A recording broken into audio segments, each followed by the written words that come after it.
하나, 둘, 하나, 둘, 어우, 하나. 어우, 힘들어. 둘, 하나, 둘, 하나, 아니, 둘, 하나, 아니. 둘, 헐. 지현 씨 완전히 날라다니네. 저는 뭐, 예. 쌩쌩해요. 빨리빨리 가야죠. 아니. 멈추면 안 돼요. 땀 식어서 추워. 우리가 뭐 에베레스트 갈 것도 아니고, 네. 유격훈련도 아닌데, 좀 천천히 갑시다. 기왕 온 김에 운동이 돼야죠. 난 초보라서 지금 너무 힘들어요. 빨리, 하나, 둘. 잠깐, 여기가, 왜요? 갑자기 왜 이래? 여기 심장이. 어디가? 여기 부분이. 아니, 여기 어디가 아픈 거야? 아니, 좀 이렇게 숨을 크게 쉬어봐요. 가슴이 아프세요? 어디가 아프세요? 가슴이. 거기가 아파요? 예. 손가락으로 한번 어디가 아픈지 짚어보세요. 어디예요? 이렇게요? 네, 어디가 아픈지 한번 이렇게 눌러보시고 짚어보세요. 잠깐, 좀 애매한 것 같아. 여기가 다 아픈 것 같아요. 그래요? 다 아픈데요, 다. 손가락으로 가리킬 수 없다면 네. 심근경색일 수 있습니다. 당장 네? 병원으로 가셔야 합니다. 잠깐, 심근경색? 잠깐만. 이게 무슨 손가락이 대체 뭐길래 심근경색? 그러게요. 네. 자, 손가락으로 가리킬 수 없는 이 가슴의 통증의 비밀. 여러분 궁금하시죠? 오늘 방송을 통해서 알려드리겠습니다. 선선한 날씨에 나들이객의 발걸음도 가벼워지는 바야흐로 단풍놀이의 계절. 그런데 늦가을 산행길에서 느닷없이 생사의 갈림길에 서게 되는 사람들. 원인은 심근경색. 국내 사망 원인 2위, 돌연사 원인 1위를 차지하는 무서운 질환 심근경색은 혈전이 관상동맥을 막아 심장근육 일부가 괴사하는 질환인데요. 특히 일교차가 커지며 혈압이 불안정해지는 환절기의 심근경색은 예고 없이 찾아와 목숨을 앗아가기에 매우 무서운 질환입니다. 오늘 이 시간 순환기내과 교수 나진호, 응급의학과 전문의 최석재, 그리고 방송인 이용식과 함께 돌연사를 부르는 심근경색의 전조 증상부터 초기 대처법까지 지금 모두 알아봅니다.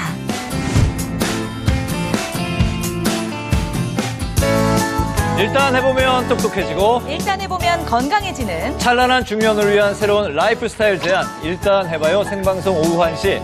안녕하세요. 신동진입니다. 안녕하세요, 이지연입니다. 네. 날씨가 갑자기 너무 추워졌잖아요. 그래서 또 급한 마음에 단풍놀이 빨리 가자 하시면서 계획하시는 분들이 많이 계신데요. 네. 최근 5년간의 통계 자료를 보면요. 가을 등산객 사망사고 원인 1위가 네. 바로 돌연 심장사라고 합니다. 이게 추락사의 2배 정도 되는 수치래요. 그러니까 예. 굉장히 높은 거죠. 정말 안타깝습니다. 왜 이런 일이 이렇게 자꾸 이렇게 반복돼서 생긴 걸까요? 나진호 선생님? 네. 요즘처럼 추워지면서 일교차가 커지면 우리 몸은 이제 체온을 유지하기 위해서 혈관이 막 수축하게 되거든요. 네. 근데 혈관이 수축을 하면 혈압이 급상승하게 되고 혈압이 올라가면 심장에 무리가 가게 됩니다.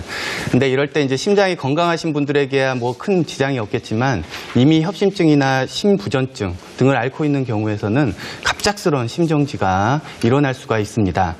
예방을 위해서는 이제 옷을 여러 개 입어서 체온 유지에 힘을 쓰고 또 산에 오르시기 전에 이제 그런 스트레칭과 준비 운동으로 몸을 잠깐 풀어줘서 좀 몸을 워밍업을 네. 좀 시켜주셔야 네. 되고요. 평소에 심장이 좋지 않다, 조금만 걸어도 숨이 차다 이러신 분들은 무리한 산행은 자제하시는 게 좋겠습니다. 그렇군요. 네. 사실은 심장이 네. 생명이랑 바로 연결이 되기 때문에 더 무서운 것 같아요. 네네. 심혈관 질환이 국내 사망 원인 2위라고 하는데요. 그 중에서도 돌연사 원인 1위가 심근경색이라고 합니다. 무려 80%나 된다고 하는데 왜 이렇게 압도적으로 많은 걸까요? 최 선생님. 네, 말씀드릴게요. 심장은 생명과 직결되는 기관이잖아요. 심근경색이라는 건 심장으로 산소와 영양을 공급하는 이 통로, 관상동맥이라는 게 완전히 차단되는 그런 증상이기 때문입니다. 네. 또 심정지가 왔을 때 4분 이내에 심박동을 되찾지를 못하면 뇌와 심장이 바로 괴사되기 시작하기 때문에 그래서 위험한 거예요. 네. 의학적으로 돌연사는 어떤 증상이 발생하고 나서 1시간 이내에 사망하는 경우를 뜻하는데 급성 심근경색의 경우에는 3분의 1 정도가 응급실에 도착하기도 전에 사망하는 아주 무섭고 심각한 질환입니다. 그렇군요. 네네. 오늘 이용식 선생님 나오셨는데 심근경색이셨잖아요. 그렇죠. 어머. 근데 지금 건강하시잖아요. 지금은 건강하죠. 네. 제가 참 이 심근경색으로 쓰러지고 네. 정말 시술까지 받았던 사람이죠. 그게 벌써 24년 전 일입니다. 네, 40대 죽음의 고비를 제가 넘겼기 때문에 지금 생각만 해도 그때가 끔찍하죠. 심근경색이 얼마나 위험한 병인지 또 제가 오늘 생생하게 증언해드리고 또 관리를 잘 하시면은 이렇게 수십 년을 잘 지낼 수 있다는 거, 장수만세를 할 수 있다는 그 희망을 드리기 위해서 오늘 제가 나왔습니다. 잘하셨습니다. 네네. 심근경색 무엇보다도 이제 예방이 가장 중요할 텐데요. 그렇죠. 우리 보고 계시는 그 시청자 여러분들에게 오늘 많은 도움 주시길 부탁드리겠습니다. 네. 어느 날 갑자기 이제 가슴 통증이 찾아오거나 이제 의식을 잃게 되고 이제 쓰러지게 된다면 어떻게 해야 될까요? 그러니까요. 요즘 같은 환절기에 특히 조심해야 되는 게 바로 이 심근경색인데요. 네. 어떤 증상으로 나타났는지 또 생사가 갈리는 중요한 순간에 네. 어떻게 대처를 하면 되는지 그 대처할 때 당황스럽잖아요. 모두 알아보려고 합니다. 여러분 끝까지 오늘만큼은 진짜 더 좀 집중해서 봐주시면 큰 사고를 막을 수 있을 것 같습니다. 맞습니다. 일단 해봐요 생방송 오후 1시는요. 유튜브 채널에서 실시간 시청하시면서 댓글로 참여하실 수가 있고요. 카카오톡 채널에서도 의견이나 궁금증을 바로바로 남겨주시면 저희와 바로바로 소통을 할 수가 있습니다. 네, 참여 방법 알려드리도록 하겠습니다. 네. 먼저 카카오톡 어플 여시고 상단에 있는 돋보기를 누르신 다음에 일단 해봐요 생방송 오후 1시를 입력하시고 친구 추가해주시면 됩니다. 메시지로 궁금한 점이나 의견 남겨주시면 질문 채택해서 방송을 통해서 답변 드리도록 하겠습니다. 네, 그렇습니다. 우선 그 심근경색이 이제 어떤 병인지 어떤 증상인지 이제 차근차근 좀 알아봐야 될 것 같은데요. 네. 설명을 좀 부탁드리겠습니다. 나진호 선생님. 네. 심장은 우리가 보통 우리의 크기가 우리 주먹만 하다라고 합니다. 그래서 이 주먹만한 조그만 심장이 하루에 무려 10만 번씩 뛰면서 우리 몸 전체에 피를 공급하고 있는 것이거든요. 자동차로 치면 항상 엔진에 해당되는 기관이다라고 하는 건데 네. 그 엔진도 우리가 뛰려면은 그 연료가 들어가야 되지 않습니까? 그래서 그 연료를 심장에 공급해주는 혈관을 관상동맥이라고 합니다. 그래서 심장은 그 관상동맥을 통해서 산소와 에너지를 공급을 받게 되는데요. 그 관상동맥은 크게 3개로 이루어져 있는데 이 중 어느 하나라도 급성으로 막히게 되는 경우에는 이런 산소와 영양 공급이 갑자기 심장세포로 가지 않고 그 심장세포가 갑자기 죽게 되는 이러한 상황을 심근경색이라고 합니다. 아, 네, 그러니까 네. 혈관이 막히는 게 이제 큰 이유인데 네. 결국 요즘 많이 이야기하는 그 콜레스테롤 때문이겠죠? 맞습니다. 혈관에 이제 나쁜 콜레스테롤이라고 보통 우리가 말하는 네. LDL 콜레스테롤이 있는데요. 그 혈관에 이런 나쁜 콜레스테롤이 쌓이면 혈관에 찌꺼기가 끼게 되는데 우리가 죽상동맥 경화판 또는 플라크라고 말을 하는 그런 얇은 막을 둘러싸여 있는 이런 찌꺼기가 끼게 됩니다. 네. 근데 이 플라크가 점점점 커지면서 혈관이 좁아지고 어느 순간 그 플라크를 싸고 있는 막이 펑 터지게 되는데 오. 깨지게 되는데 그렇게 깨지게 되면 그 안쪽에 있는 기름기, 염증세포 이런 물질들이 갑자기 튀어나오면서요. 순식간에 우리가 흔히 피떡이라고 부르는 혈전이 순식간에 생겨나게 되고 그로 인해서 혈관이 완전히 막혀서 우리가 흔히 심근경색이라고 부르는 재앙이 발생하게 되는 것입니다. 네. 이 밖에도 그 혈관이 갑자기 확 좁아지는 혈관 경련 현상이 있는데요. 이런 것들이 최근에 이렇게 요즘처럼 날씨가 갑자기 추워지면 또 잘 일어나기 때문에 이건 여러분들 이해하시는 데 도움이 되시도록 제가 간단한 실험을 하나 보여드리도록 하겠습니다. 네. 네. 그 옆에 이제 페트병하고 수조가 보이네요. 여기 페트병 속에 여기 빨갛게 들어있는 게 피입니다. 그래서 아. 이게 혈관이고요. 네. 우리가 따뜻한 이런 혈관이 있을 때 이 혈관이 갑자기 요즘처럼 찬 날씨에 갑자기 네. 노출이 되었을 때 아, 페트병이 수조 안이 지금 어떻게 얼음물인 변하는지가- 거죠? 네, 얼음물입니다. 이 얼음물 속에 넣었을 때 네. 갑자기 페트병이 어떻게 변하는지를 좀 보도록 하겠습니다. 우리가 네. 따뜻한 곳에 있다가 네. 갑자기 바깥쪽으로 차가운 데로 나가시면 이렇게 그 혈관이 갑자기 이렇게 짜부라드는 게 보이시죠? 찌그러진 것 같아요. 예, 이렇게 네. 짜부라드는 게 보입니다. 그래서 네. 우리 몸의 혈관도 마찬가지로 따뜻한 데 있다가 갑자기 추운 데로 나가면 이렇게 짜부라질 수가 있겠고요.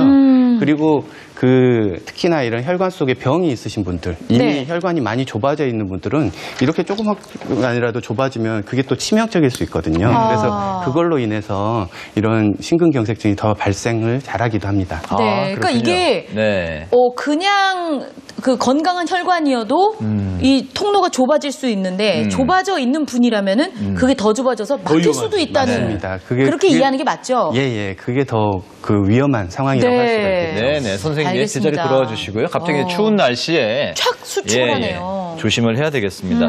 페트병 이제 실험을 보니까 이제 추위 특히나 조심해야 된다는 걸 잘 알 수가 있었는데 심근경색이 또 일어나기 쉬운 그런 이제 상황이 어떤 건지 좀 더 좀 말씀 부탁드릴까요, 선생님? 네, 그러면은 제가 이번에는 그림 한 장을 보여드릴게요. 네. 같이 보시죠. 자, 아주 저명한 내과 교과서에 실린 그림인데요. 심근경색이 발생하기 쉬운 상황을 다 표현한 그림입니다. 자, 여러 가지 요인들이 있는데 네. 한번 찾아보시겠어요? 저는 이미 답을 알고 있습니다. 네. 뭔가요? 한번 경험을 해봤기 때문에. 예.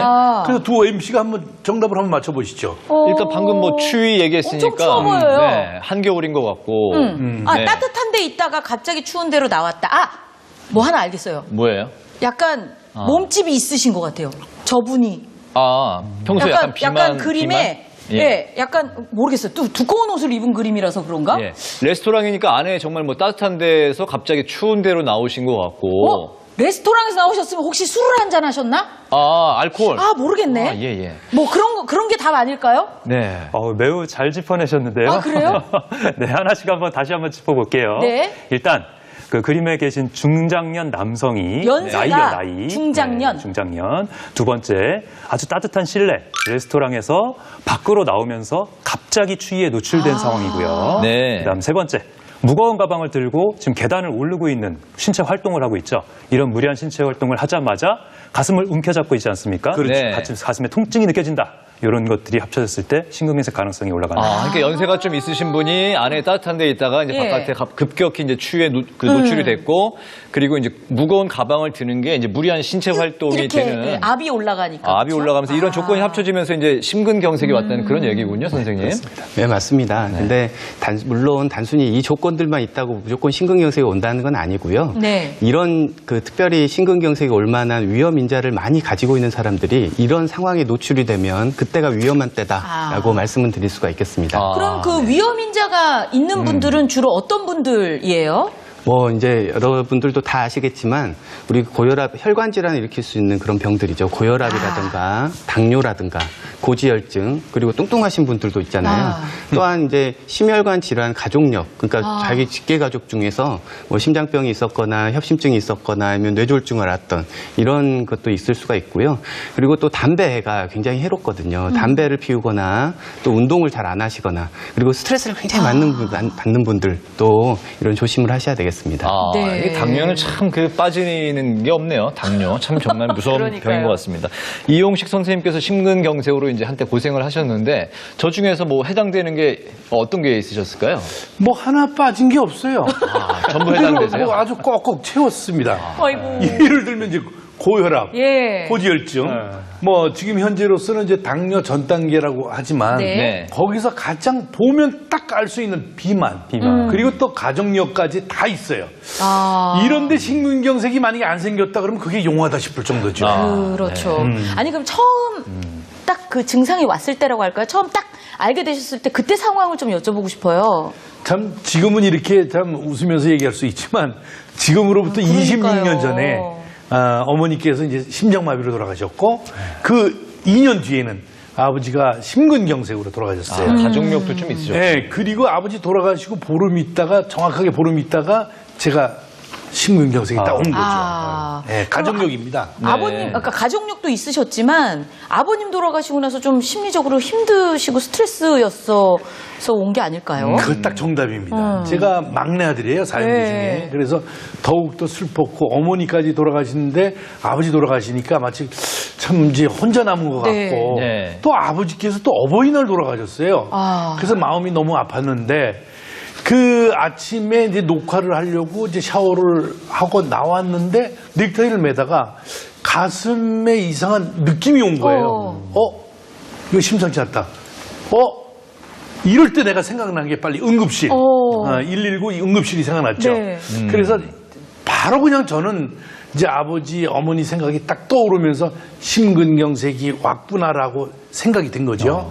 그래서 이제 병원에 도착하자마자 응급실에서 심근경색 진단을 받죠. 네. 그래서 제 발로 이제 매니저가 날 데리고 갔지만은 이렇게 온 경우는 없지. 굉장히 운이 좋았다. 맞아요. 뭐 지금 생각하면 응급 상황으로 다들 오시잖아요. 다시 또 지금 그 통증이 올까봐 너무너무 걱정이 됩니다. 그러니까 소위 말하는 그 골든 타임을 우리 선생님은 안 놓치려고. 그보다도 미리 전에 가신 거예요. 가족들 그쵸? 덕분에 그래도. 예. 네. 저도 이제 부모님을 다 이제 잃어봐서 부모님 잃었을 때 그 정말 충격이 어느 정도 큰 건지 심근경색의 원인이 됐을 수도 있을 것 같은데 그때 상황의 그 증상을 조금 더 자세히 좀 부탁드릴까요? 그러니까 뭐 컨디션도 안 좋았죠. 네. 이제 아침에 눈만 뜨면 이제 부모님 생각이 나고 그러니까 참 저로서도 이제 마음이 좋지 않고 스트레스가 굉장히 많이 네. 쌓였던 것 같아요. 그런데 갑자기 이 고통이 딱 왔는데 네. 그러니까 숨은 내쉬어지는데 들여 마셔지지가 않아요. 그리고 이렇게 이제 떠나는구나. 그리고 수민이는 6살짜리는 이제 유치원 가려고 나오다가 나를 발견하고 내가 이제 이렇게 점점 쓰러지니까 아빠 그러고 이제 저한테 달려왔죠. 그러니까 그때 가슴의 통증은 거의 이만한 송곳으로 예. 이 내 몸이 관통되는 듯한 느낌. 그럼 극심한 이걸 빨리 빼고 싶은데 또 이걸 천천히 들어오는 거예요. 그러니까 너무너무 통증인데 또 한 가지 힘든 거는 네. 죽음에 대한 공포. 죽음에 대한 공포. 다행히 저는 이제 집에 가족들이 있어서 바로 119 신고하고 바로 이제 병원으로 갔지만 네. 제가 제일 걱정이 이제 등산하셔서 산에 가거나 산에서 또 그러지. 바다로 이제 낚시 가셨거나 네. 혼자 외롭게 있는 분들이 이런 걸 당했을 때 어떻게 하나 이게 걱정이 가장 전 큽니다. 맞아요. 네, 네. 근데 선생님 진짜 이 심근경색이 오신 경우에 이렇게 극심한 통증이 함께 오겠죠. 네, 맞습니다. 방금 얘기하신 게 심근경색의 진짜 대표적인 증상입니다. 그래서 환자들의 한 80% 내지 90%에서 흉통을 호소하게 되거든요. 가슴이 아프다. 근데 그게 가슴이 보통 아픈 게 아니고 굉장히 심각하게 아픕니다. 어떤 분들은 이렇게 꽉 누르는 것 같다는 표현을 하시기도 하고요. 네. 어떤 분은 아주 쥐어짜는 것 같다. 뭐 이렇게 얘기를 하는데 굉장히 뭐 이런 남이 내 심장을 손으로 잡고 이렇게 쥐어짜는 듯한 그런 네. 느낌이 난다고 하고 그 느낌이 나면서 진짜 식은땀 막 나면서요. 네. 진짜로 죽겠구나. 라는 생각이 보통은 든다고 그런 극심한 통증을 얘기를 하십니다. 그리고 드물게는 이제 연세 있는 여성분들 같은 경우에는 그냥 체한 것 같고 고춧가루 뿌린 것처럼 그냥 싸다라는 이런 비전형적인 흉통을 호소할 때도 있습니다. 그러면 이제 멀쩡했던 분이 어느 날 갑자기 가슴 부위에 통증이 느껴진다면 이걸 한번 그 심근경색이 아닌지 좀 의심을 해봐야 된다는 건가요? 근데 이제 주의할 점이 있어요. 한 가지 짚어야 됩니다. 이 가슴이 아닌 다른 부위의 통증이 나타날 수 있다는 거예요. 이 아픈 부위가 네. 딱 가슴만이 아니라 주변 부위로 번지는 듯한 통증이라는 게 있거든요. 그게 방사통이라는 건데요. 네. 잘 보시면은 일단 첫 번째 가슴에서 시작해서 목으로 오거나 턱으로 뻗치는 통증. 두 번째는 왼쪽 어깨로 해서 팔 안쪽으로 이렇게 번지는 양상의 통증. 팔이요. 네. 세 번째는 이제 명치 부위에 체한 것 같은 통증인데 특히 이 체한 것 같은 통증 같은 경우는 의료진도 그냥 위장병일 거냐고 착각하는 바람에 치료 시기를 놓치는 경우가 있을 수가 있어요. 그래서 응급실에서 항상 심전도를 기본적으로 찍는 거거든요. 네.